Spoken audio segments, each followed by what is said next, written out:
Followthesun with the Legal Value Network, and I am just waiting for everyone's Zooms to connect. So I'm just going to give it 30 seconds before we get started.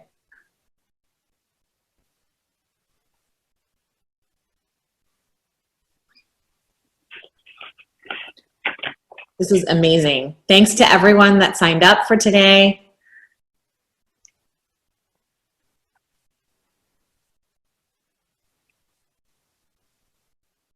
All right, I see 110 attendees. Thank you everyone for joining us.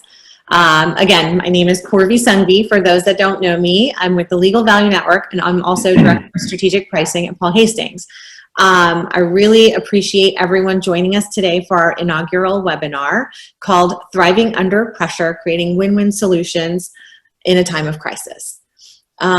Speaking of crisis, Legal Value Network, and on behalf of the board, I want to just extend our sympathies to everybody. I hope everyone is okay on your ends. It's tough and trying times, none that anyone had ever prepared for.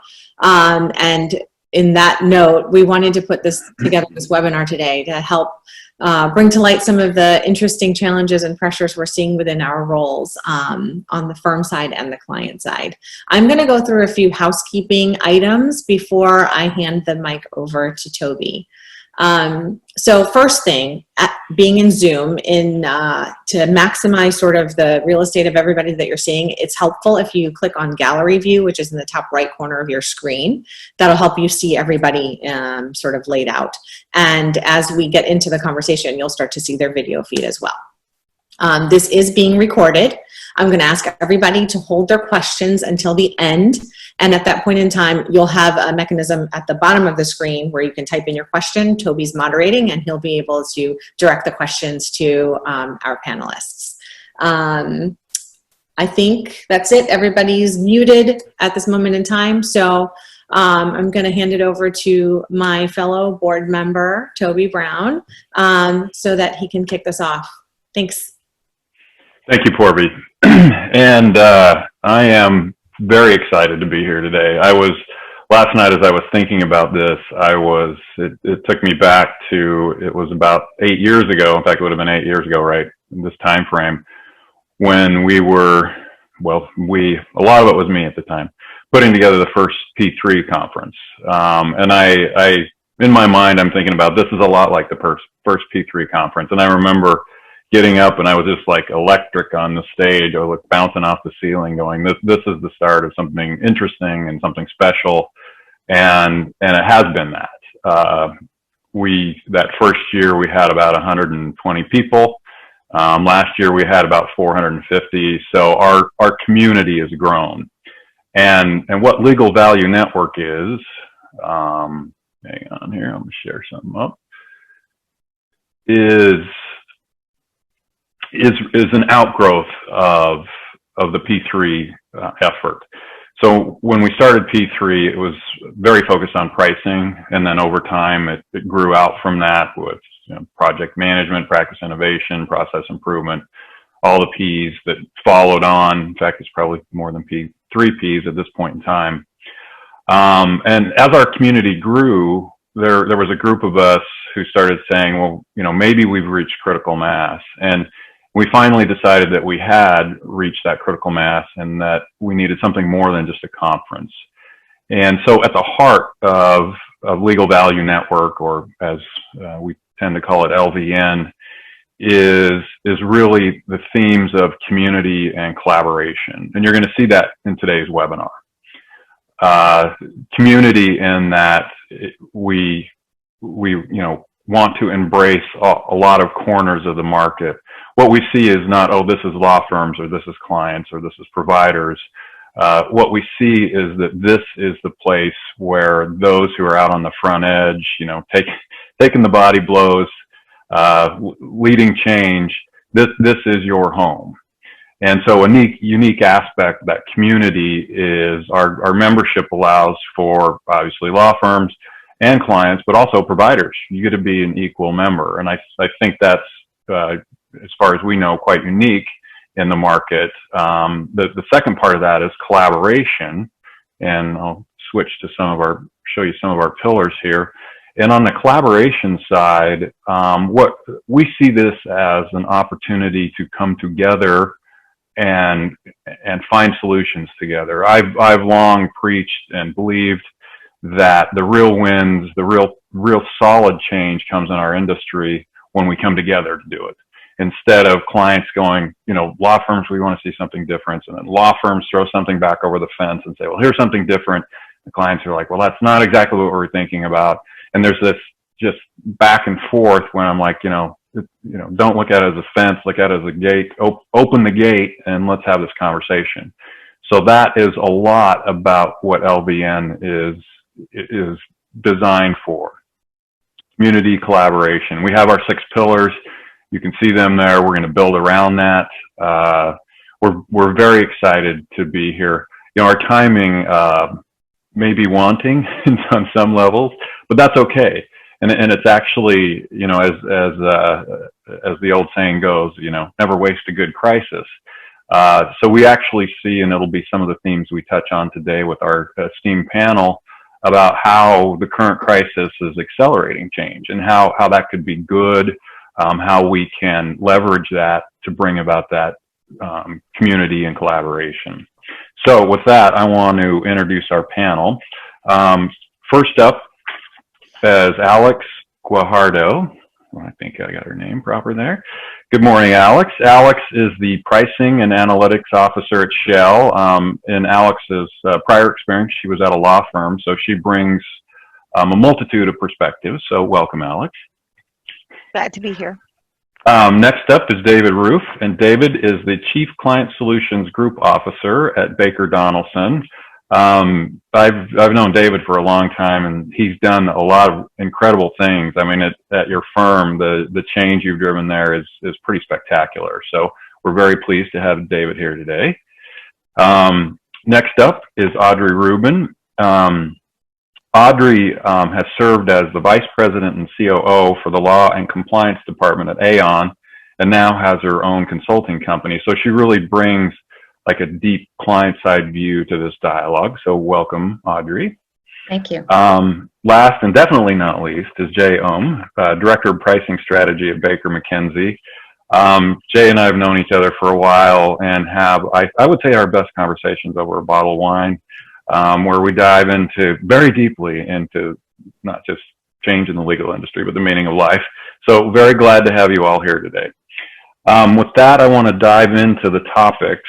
And I actually want to start with something, I'll call it practical and less about, deep change or some of the change we're embracing in the industry. And it's remote working. In fact, I was having a conversation, this group was involved in that conversation with somebody who works at a bank, and I hadn't even thought about it. I would have thought banks would have been all over this, but then stepping back, it's like, okay, banks are very conservative, and I was surprised of how they were not really prepared to go remote. My firm, we have offices in the Far East, so we sort of had some warning, I'll say, and so in fact, my CIO said it was January 25th or something like that when we first started our regular cadence meetings on what are we going to do. But so I wanted to just throw this out to the panelists to say, within your own organizations, and you can talk about how it is for you, how it is for your department, and how it is for your organization to make that transition from what was to what is, to where now this is how we live. Some of us get to ride the Millennium Falcon. Others of us have board games handy just in case. But Alex, how about we start with you? So we, being from Shell and working globally, we have people in all time zones. So we have to be connected most of the time at all times. So working virtually or, has not been such a difference. I think the biggest difference for us is that we're all doing it nonstop. Although that there's slight differences between each of our groups. So legal overall, we know that everything's confidential, everything's important, and every line manager works with their team a little bit differently. So being part of legal operations, we're very flexible in the working from home environment. other groups, other departments have not always been depending on what they're working on. And there's definitely been a shift now because now at Shell, everyone's working remotely, except essential employees, which that's a small number. So we're all having to be flexible and adapt, and make sure that we're staying connected in order to make this new ways of working work. So for you, it was probably a relatively smooth transition, just because your global footprint and such. Right. So we have team members in The Hague, in Krakow, in Houston. So we've always had to, connect virtually and be available at different hours. What we're having to do a little bit better is make sure that we are available for each other, because people are working different schedules based on their pressures that they're having at home. Like, some people have small children, or they have, different, if they have connectivity issues. So we're having to make some adaptations based on personal pressures, but other than that, for our team overall, we're not seeing such a big difference in the work from home environment. I think we're missing each other, so we're connecting more virtually because we're missing that connection of seeing each other at the at the Starbucks. I get that. Audrey, we'll stay on the client side. What's been your experience, and what are you seeing from those who are in the Aon legal department, assuming you're still working with them? Yeah, thank you. So the Aon Law Department is all over the world, and I have clients now that I've left Aon. I have clients that are very small and clients that are very big, and I'm shocked actually at how many clients, including law firms, have not looked at a remote work policy.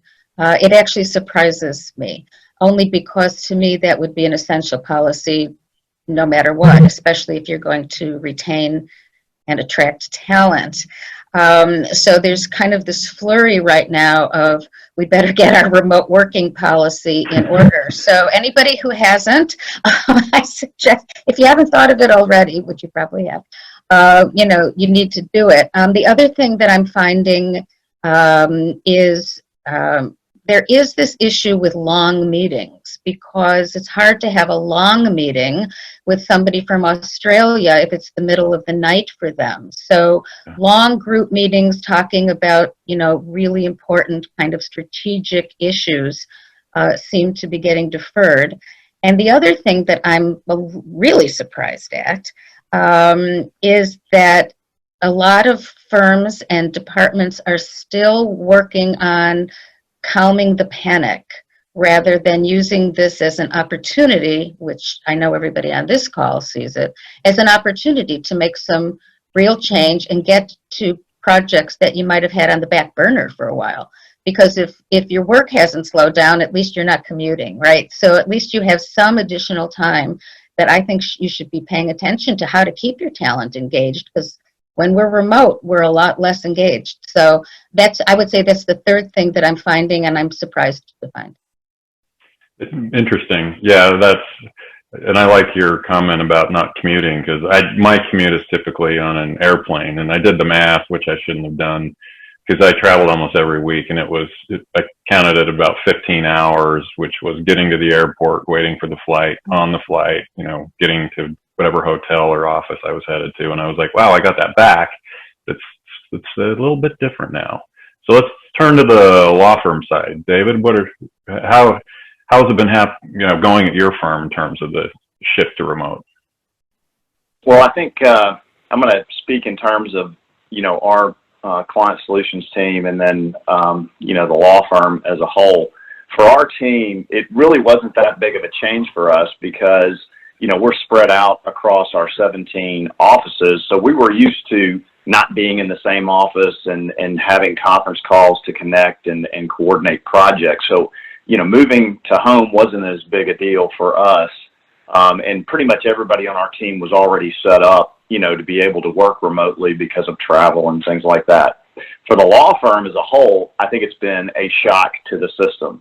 I think we were talking earlier about how there's always been kind of this impression with lawyers, and it's probably the older generation of lawyers, that you had to be in the office to be productive. If you weren't in the office and you couldn't put hands on somebody or manage them there was concerns that, people weren't being productive. And it's interesting because I was on the phone with a lawyer yesterday. We were working on a pricing proposal. He's a senior lawyer. And he made the comment, he said, this work from home thing actually works. I'm actually getting a lot done. And so it's interesting. We were talking about when we were planning for this session that I think what's going to happen is it took an event like this to change how law firms think about remote work. I know, when we were building our innovation team at Baker, I've been there 18 years, so I've seen the evolution of this. There was a real hesitancy to reach out to other markets where there was great talent because we had to get them to move into our jurisdiction. And over time you saw, in order to get that great talent, we realized they needed to work and be in Chicago, be in New York, wherever. But that was very slow. I mean, I'm talking over 18 years, maybe 4 or 5 people that we, embraced that for. I think this is going to change everything dramatically, and people are going to recognize that you can work this way. And I will totally agree with what you said, Toby. I'm the same way. I travel all the time. When we're not in this kind of crisis, I have found so much more time to get things done. And even when I was in town, the traveling to and from the office, that's another 2 hours that I pick up each day. That's productive time. So I think we're going to see a change after this in the legal industry and maybe beyond that. Yeah, that's at my firm. It took 2 days for someone to ask, "Will this?" And it's a legal practice assistant. It took them 2 days to say, "Will this benefit be continued after the crisis is over?" So, yeah, it was one of those. I agree with you, David. There was a lot of, this just can't possibly work for a law firm. And now everyone's like, hey, wait a minute, this works just fine. Jay, your firm is large, I'll say. And so I'm sure also being global, you've had a lot of remote work, but I'm sure also you probably have more of a scattering given all the cultures within, from the different geographies of your firm. What are you seeing at your firm? Yeah, so I think the idea of working remotely and the work from home virtual teaming is not new to Baker. Just for context, Baker McKenzie, we are in 77 offices in 44 countries. We have been global for most of the firm's existence. And then so there are aspects of this, I think, where we bring some muscle memory and habits that are helpful. But I also see different kinds of pros and cons because of the unique circumstances in which we find ourselves. So one of the things I think is particular to Baker McKenzie is that, of course, we serve tens of thousands of clients all over the world. And then so the Followthesun model and the fact that we can be available around the clock around the world is one of the differentiators we bring. But because all of our people are on the business side as well as our fee earners, our lawyers all over the world are many of them are under shelter in place orders or staying home. I think there is this sense that we really have to encourage and support our teams to create structure to their day so that they're not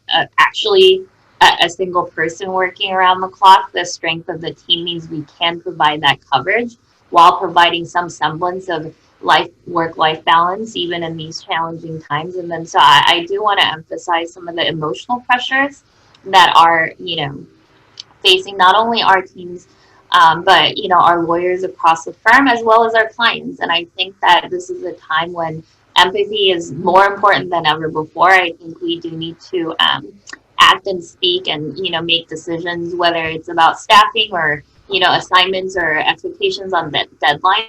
We do need to recognize that people need compassion for whatever anxiety and added pressures that they may be feeling, whether it's, taking care of family members, whether it's children or parents, kind of added stress of being isolated or crowded into small spaces. I think that it's important to be mindful and to do everything that we can do, especially pricing professionals who tend to always work at a pretty intense kind of set of situations. It's a high pressure, high stakes job.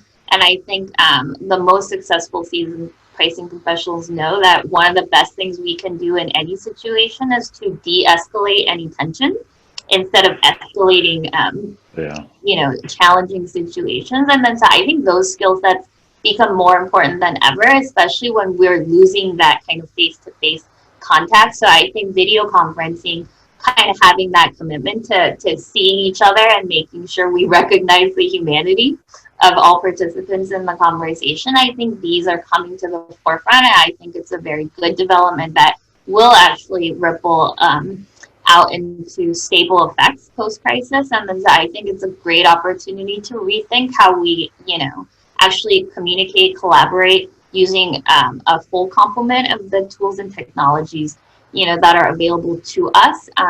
Certainly one of the interesting things about the crisis in Baker McKenzie is that we are a very travel-intensive culture, given much of our kind of core practices center around multi-jurisdictional work that is global in nature. And then with the bans on travel, we're actually looking for ways to do that work effectively, despite some of the barriers of the current situation. So I think that's a challenge that's unique to us. But I also, from a standpoint of empathy, I do want to, make a point about our lawyers and how they actually communicate with clients. So within Baker McKenzie, we've always had a good kind of virtual teaming culture. But I think not just at Baker McKenzie, but across the industry, there is a presumption by the service providers that they always have to put on a show for clients. You have to put forth that kind of perception of being seamless, prepared, always prepared, and then, giving that client experience that doesn't have points of friction or frustration, and you want to present yourself and your work product and your team in a way that is, I think, unimpeachable. I think in the current crisis, we're finding that all work is becoming a little bit more understanding of human imperfections. And I think that can be a change for the better in terms of bringing a little bit more authenticity and, candor into client-lawyer relations, because we all have to do a little bit more emotional labor to make sure that we're managing relationships, we're managing interactions, as against kind of the extraordinary pressures that are on everybody right now. And I like that thought that you threw out there, that something that is also being reset here is around expectations. Like you say, the perfection thing, and that, people are looking at it and saying, okay, lives are stressful on a whole different level right now, so we're going to give people more rope. Well, and maybe a better way to put it is we're going to look at assume they have good intentions. They may have stress, they may have problems. We're going to assume they have good intentions, and we're going to work with them. So I like that concept. Thank you. I always like to benchmark ideas from you, Jay. What I want to do now is turn the corner a bit, and back to let's not waste a good crisis. As I look at what's happening right now, I think we're definitely in a panic mode in terms of what clients need right now, because the regulatory landscape just went to quicksand, and everyone's trying to figure out how they're going to, what they should do right now. I'm on our internal list, and just like the emails are just constant. Oh, this regulation's changed in this municipality or this state or at this federal level or this foreign government or whatever. So we'll go through the panic. Then I think there's going to be kind of a reassessment where clients and law firms, and a point to make here is I went through this in the last time from the Great Recession was okay, not that far back, Audrey. You're great. I know. Fountain of youth. But now where was I going with that? Having been through this before, in the last one, there were some industries that were highly impacted. There are industries that are highly impacted this time, but law firms are being impacted too. So we're all kind of in this together. So when I'm looking ahead, we go through the panic, we go through the reassessment. Then I think we're going to, I predict we'll slide into a new normal-ish sort of thing. And the question will be, how sustainable is that? And what can we do to redefine what that new normal looks like in terms of the roles that we all play? And so what I want to talk about now is how we can be proactive so that when we get to that new normal, what that new normal is about is what I talked about, the goals around LVN. It's collaborative. It's not finger pointing anymore. It's, borrowing Jay's, phrase, the clients and the law firms are assuming the best intentions from each other, and they're willing to embrace change. So, Alex, your industry, I'll say, is probably under a little bit of financial pressure right now. Yeah. What is it, 25, 26 bucks a barrel right now? We all know, yes, we keep, I think that's the first thing we all do when we wake up in the morning is check the price of the barrel. So we are obviously, getting internal pressures right now. We are under a lot of pressure to save where we can, re-strategize, regroup, and reassess what we're actually spending money on and what makes sense to spend money on now and what doesn't. And if it doesn't make sense to spend on it now, is it something that can be put on hold, or is it something that we shouldn't have been spending money on to begin with? So our roles are becoming even more important at this time, just because we have to assess, what's being spent in legal. So there's a lot of conversations, around all of, AFAs have always been important at Shell. There's, it's something that we've been working on for quite a while. We work really closely with our panel firms because of this. And even now, I think, just talking to each department head and making sure that, we're all aligning on what is important to each group. There's cases that, will still, be considered essential, and we still will have to spend the money on. But is that the case for everything? So prioritizing where we're spending and what we're doing is extremely important. And that comes with the communication and collaboration between all the departments. Our global litigation team is just as busy.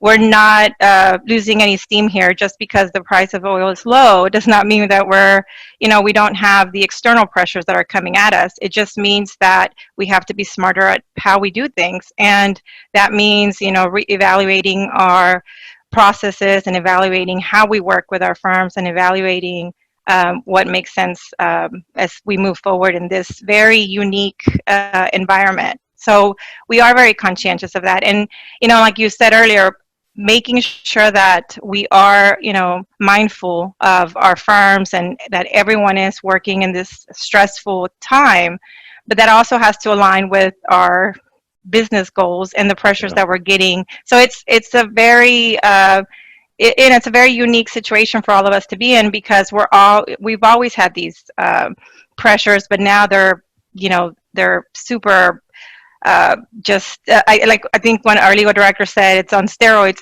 We have to think about how everything is coming at us all at once, and then how do we digest that and how do we make it happen. So it's a work in progress. We have to stay, flexible, and we have to make sure that we're always communicating with those that we work around us and that we work with. And also we have to make sure that, we're being mindful of those that have their own pressures as well. So just like we have our pressures, the law firms do too. And the only way to get past all this is really to work together and make sure that, we are being completely transparent with each other. So I want to take that theme and expand it a little bit, and still with you, Alex, but I'm giving the other three of you a heads up. One of the challenges I have seen is people like us. We're like, we know things need to change. We're always driving on that. We're always coming up with new ideas, new types of engagements, pricing, whatever it might be. But then it gets to the lawyer level. And I know, Alex, your lawyers and my lawyers are like, well, they'll say, I know how to practice law, let me do that. And part of what we're trying to do is say, yeah, we know you know how to do it the old way, but we need to really think about new ways that are less labor intensive. And I, pick on Jay's thing about less perfect, because everything doesn't have to be, the lease that came down from heaven and it's the perfect lease. They don't all need to be that. Alex, at your shop, do you have a sense and maybe thoughts on how we can actually go to those lawyers now that we've got their attention and say, okay, we're going to do it differently? Yeah, so that's one of the things that we're seeing. So they're coming to us and saying, I have these cases that I've been handling, and what do we do when it comes to the AFA? So a lot of these AFAs now are being scrutinized more than ever, right? So they're trying to make sure that, hey, they're on budget, that the budget's actually realistic, and that we're still going to be able to stick to it. And if we can't, what does that mean? Has anything changed? Have we had scope change? They are listening a little bit more because they want to make sure that, no one wants to go back to their managers and say, I need more money, or I need to make changes to my cases. So they are paying attention as they're scoping out their work. And I think they're also, the cases that they're managing we have, over 600 lawyers. They manage a lot of cases internally. And we're also working with the firms to provide to them information that makes sense. So something that makes a lot of sense and that has worked for our lawyers at Shell are those LPM reports that are one-pagers that give them the budget against the actuals. They're looking at ways of, really quantifying what's happening within a case without having to spend too much time on it. And a lot of our firms already have this available to them. It doesn't take them a lot of time. The data's there, the reporting is there. We just have to ask. And our firms are very nimble, and they'll provide us those reports. And our lawyers, it helps them become more efficient because now they're just doing a quick review versus a deep dive into invoice analysis, right? No one wants to do that. So it's just something that we have to think about. But I do see the change where our attorneys are coming to the team and asking, especially on the high visibility, high risk, high exposure cases. They want to make sure that they're on top of it and they're being proactive and they're actually staying ahead of that curve instead of being surprised. I always tell every single one of our firms when we have our connect calls, do not bring us surprises because someone's going to be unhappy. And if we come to a compromise, that means we're both going to be unhappy, right? Because I'm not going to take the hit and you're not going to take the hit. We're both going, and neither one's going to be happy in that situation. So what we try to do is avoid those surprises. And the only way to do that is to be proactive and communicate with our lawyers and then with our firms. But I think the lawyers are taking it a little bit more seriously at this point because their budgets are being scrutinized as well. You brought up one of my favorite words, scope. It's the new muscle that we all are learning to use. So turning to Audrey, now that you've had a little more time to think about it, what are your thoughts on how we can be proactive to actually get that deeper change at the lawyer level? Yeah, well, thank you for asking, because I'm a change kind of a person. I believe in process improvement, and if there was ever a time for process improvement and better communication, this is it. So I think that the last recession, not the depression, but the recession, I thought that the billable hour would go away and that the firms would stop automatically raising their fees by about 5% every year because the market couldn't bear it. And I was only partially correct. It turned out that the billable hour did not go away. In fact, I'm finding now that some clients are more entrenched in the billable hour than ever, which still sort of surprises me. But I guess what I'm also advocating to people I talk with and clients is this is a proactive time. So I'm really glad you used that term, Toby. This is the time when, if I was consulting to your law firm or I was, asked, I would say, reach out to your clients now by phone. I mean, Alex kind of mentioned this in passing. She's reaching out to her law firms to ask about what they can do differently or how we can be sure that we're in budget and so forth. I think that the law firms, and maybe some of my friends on this panel have been doing this already, should be calling their clients and saying, look, we know that everybody's worried about money here.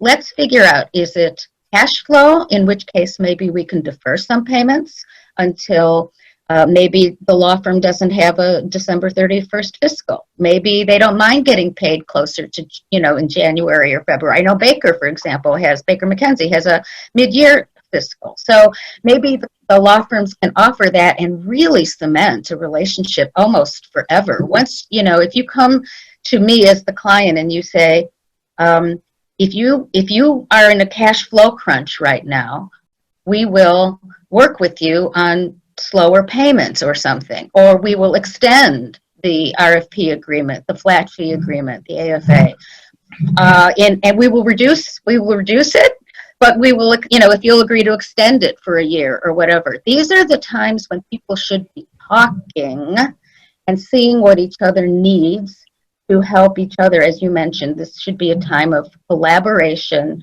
to sustain what we have to do. And I think from an in-house perspective, we have to figure out what really is driving the company today. Is it cash flow?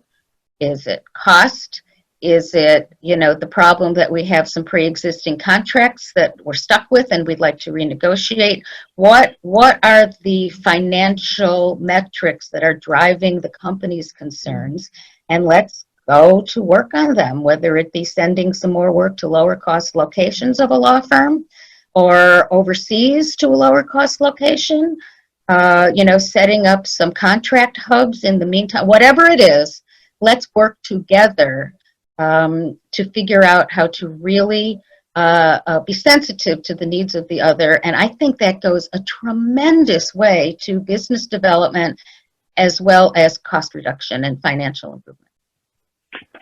You're hitting on a lot of the themes I love, and I always like to point out, very important or very high value things that people have noted. One is, and this is advice I would give, but it's nice hearing it from the client side. Pick up the damn phone, because lawyers tend to live in the written word, and they think, oh, well, if I've crafted this awesome email and I've sent it to the client, then the communication has occurred, but they miss out. And even with this video, you see people's reactions, and they miss out on those. So at a minimum, a phone call. I think that is very, very good advice. Well, the other thing that's happening is we're now on our screens literally 24/7. I mean, we're not getting up and walking around and saying hello to somebody over a cup of coffee. We are in front of our screens. So if anything, the emails become more repetitive and less frequently opened. There are a couple of firms out there. If I get one more email from them on today's update on COVID, I will never, it's just unbelievable. So, but when you get that phone call, hi, it's me, one of your partners, or, an associate on your case, or, let's talk. I mean, that's just huge right now. We need human interaction. Yeah, that reminds me, I need to get an email out. David, let's turn to you. And I'm a big fan, a lot of the process and technology you guys have done. How do you see that translating into a new norm and really impacting lawyers' lives directly? What we're seeing is, and I can't say this is, universal across the firm, but going back to, something that Alex talked about, I think we're seeing more creativity in the lawyers. Toby, I know you're probably in the same boat, but a lot of times we were pushing that creativity and pricing and looking at new ways to deliver services.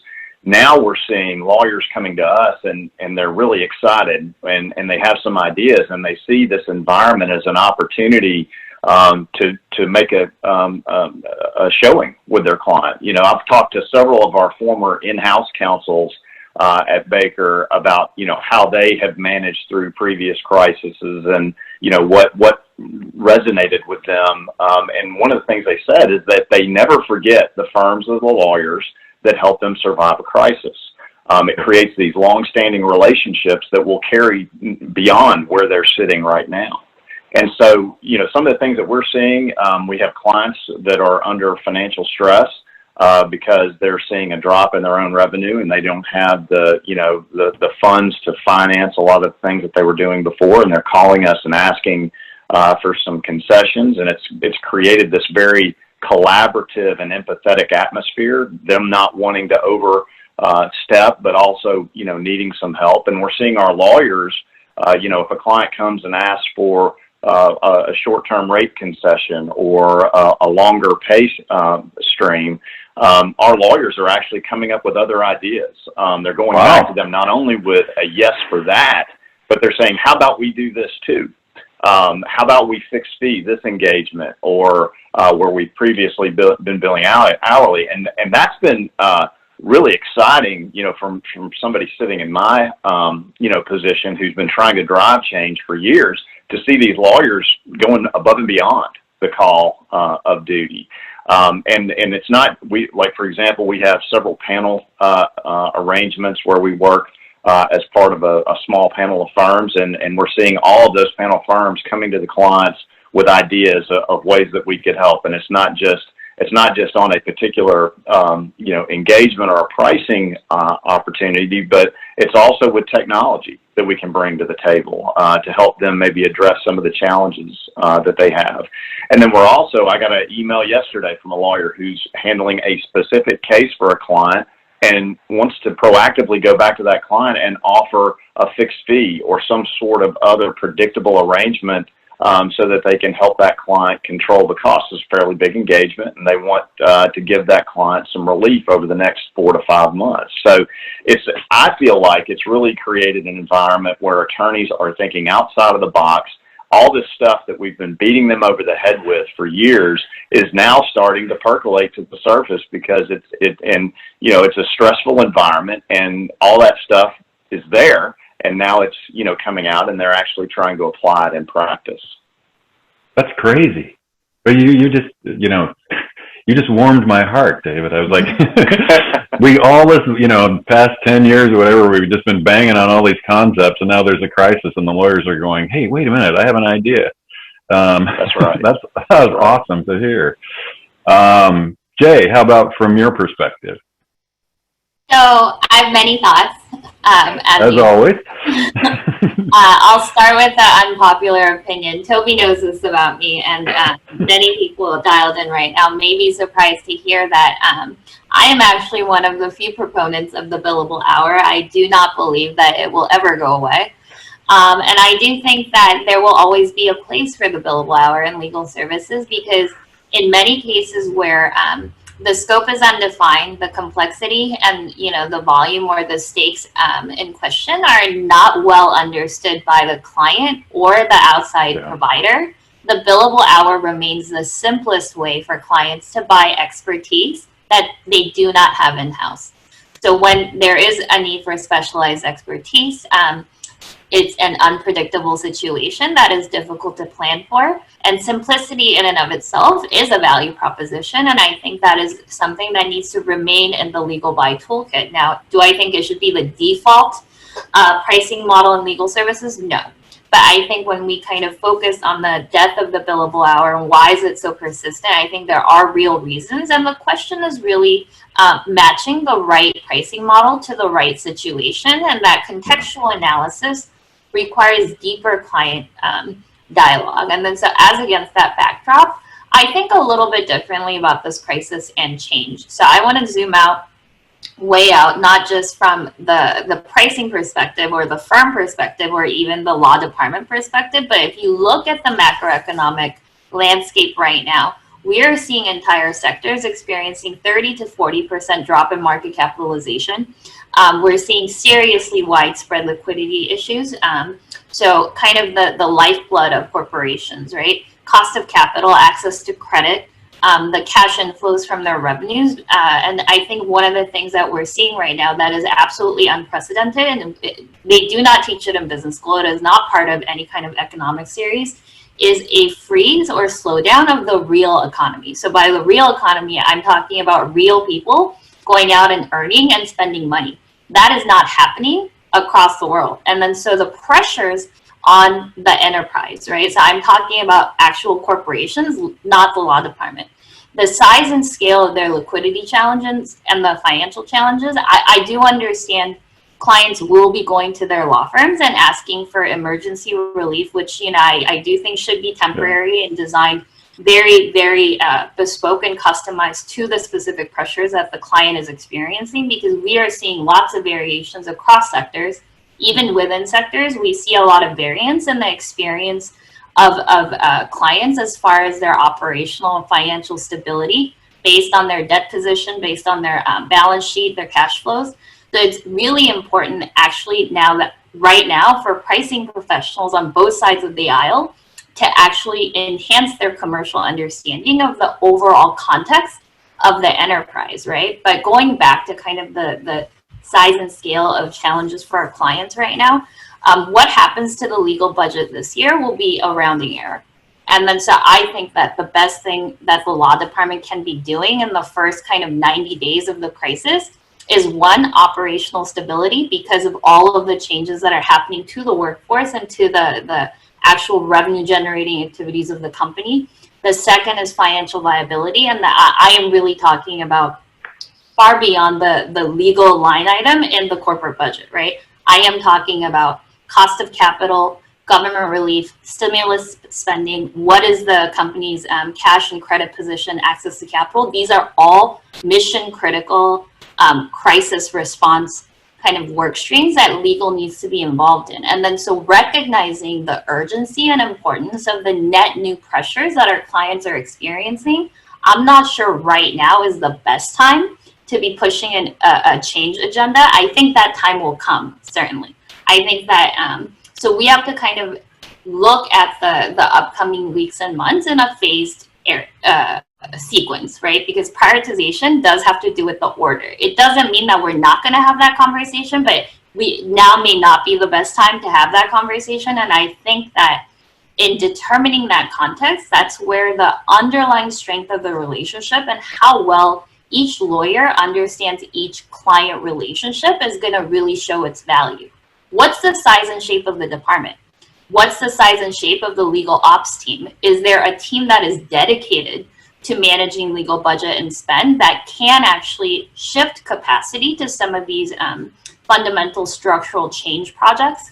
Or is it a bare bones department that does not have that capacity? Because the law firm is going to have to tailor their approach depending on who they're talking to and what the circumstances around that client, the actual work context, the immediate pressures, the immediate challenges, the prioritization of client by client on a per client basis. We do need to understand how they're set up and what their lived experience is day to day right now. And we are in a situation that is fluid and changing very quickly. And then so all of the incoming, right, the awareness monitoring, the alerting, kind of, how many law firms have become kind of news alert services. They've started newsrooms. They're moonlighting as kind of trade reporters. I think that obviously that's a understandable impulse.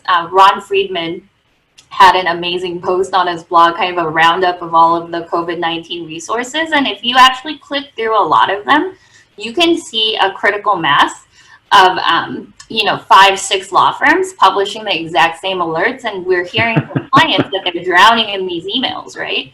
And then so that to me hints at an opportunity. It's time to go beyond kind of alerting clients as to what is happening, because especially with the pace of change, the pace of developments, the pace of news, that's not a digestible way to consume news, right? Yeah. I think there's a need to kind of, again, consider the bigger picture, the broader commercial and strategic priorities of the company, whether it's dealing with immediate operational issues, whether it's existential threats to the continued viability of the enterprise. I think as against that backdrop, we need to be thinking about what's important to the client right now. So the first thing I would say to pricing professionals and lawyers is you need to ask the client questions, right? And the first question in a time like this has to be, what do you need? How can we help? What is the most pressing problem that you have that I can help you solve, right? Because I do think that we need the client to do some of that thinking that Alex was talking about. For clients who are pretty well placed, have good cash reserves, have good balance sheet, but are looking at kind of a sustained economic fallout from the COVID-19 crisis, that I think, they will be quicker to the draw on the long range planning, right? So as clients do that long range planning, what I would say is that, as Alex is talking about, there is a prioritization exercise Like, is this a project we need to do right now, or can it wait, right? Deferring non-strategic, non-core projects is something a lot of corporates are doing across all functions.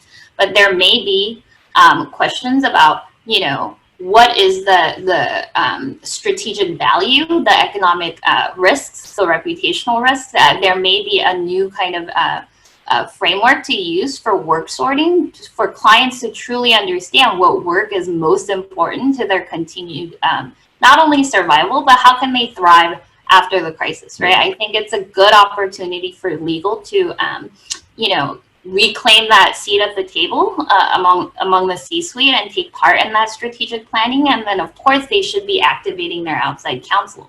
So going back to outside counsel, it's not necessarily sending 10 alerts about a non-core issue, right? Because then you're forcing the client to think about something less important 10 times instead of giving them a solution, and then they can actually fix the problem and then move on, address the problem and move on, right? So that kind of hierarchy of what is important, that's the conversation we need to be having right now. In terms of how to go about that challenge and kind of not letting a good crisis go to waste, I absolutely agree. But I would bring, again, a slightly different perspective and maybe not the most popular opinion, but you know, I've been known from time to time to defend law firms and law firm partners. And then so what I would say to change agents in a variety of roles, but I think pricing professionals especially have a great opportunity right now to take a look at, you know, and the challenge is not to improve the organization or to improve people, right? We improve processes, we improve systems, we improve experiences. And as far as people behavior goes, changing behaviors, it's really about changing habits, right? That is what's hard. Anybody who's tried to quit smoking, start an exercise regimen, we all know, like, even when the logical rationale is there, it's difficult to do what we know we should do. And then, so again, I would say, if you want to drive sustained results toward change in an organization, it's important to have compassion and empathy and actually be on their side, right? Instead of, and obviously we all have our frustrations for, you know, the organizations that we work at maybe not moving as fast as we would like. But I think at the same time, if you're still playing on that team, you have to root for your team members, and you have to kind of think about what is it that I can do to make this change more palatable, easier to actually effectuate on a daily basis. These are the questions that I think we need to be asking. What the crisis does, though, is that there will be more dialogue on this issue probably within the next 90 days. I think then we'll probably hear that dialogue from 2020 forward. It will be the next normal. And then, you know, the fourth industrial revolution and the post-COVID era, like post-COVID era, what's going to be different. I think we have plenty of time for that. But to get ready for that conversation, I think change agents within organizations on the buy and sell side really need to understand the pain of the organization, the specific blockers that are stopping, you know, lawyers from doing what now I think they do know that they need to be thinking about scope. They do realize that they need to be commercial and more broader in their thinking about pricing and the conversations they need to have with clients. What this crisis does, though, is that dialogue needs to include many, many, many client voices. And I do think, you know, in the spirit of LVN, I've always said the blame game is not helpful. Right, it's a shared problem. You need shared solutions, and then so in as we approach kind of a second wave of change and innovation in legal services, I would love it if we could all collectively learn from the mistakes of the past. So coming out of the Great Recession, corporate legal, I think, put primary, if not exclusive, focus on spend reduction and pricing goals. Right, there was a move to kind of reprice legal services because there was a perception that the previous 2 decades, the providers had kind of had a free-for-all. I do think that we are in a position where many legal teams, in-house and on the law firm side, they have been through across-the-board cost-cutting exercises. There is not as much left to cut for a one-time pickup. So if we want to be more cost-effective and efficient, better and faster while managing and truly controlling costs, we need to understand what our people do and how we can do it better, right? It's not going to be feasible anymore for everything to stay the same and corporates spend less money, especially in a time of crisis where there are net new needs that were unplanned that are critical to the survival of the enterprise. I think that we need to balance the budget and spend considerations of the department to the true needs of the enterprise, right? And then driving that conversation forward requires business-minded approach and some commitment to reciprocity. So one last point I'll make, these conversations, I really encourage clients not to try to have it with every single one of their providers. Now is the time where you really need to decide which are your trusted advisors. And on the law firm side, I think those conversations and that analysis need to happen too.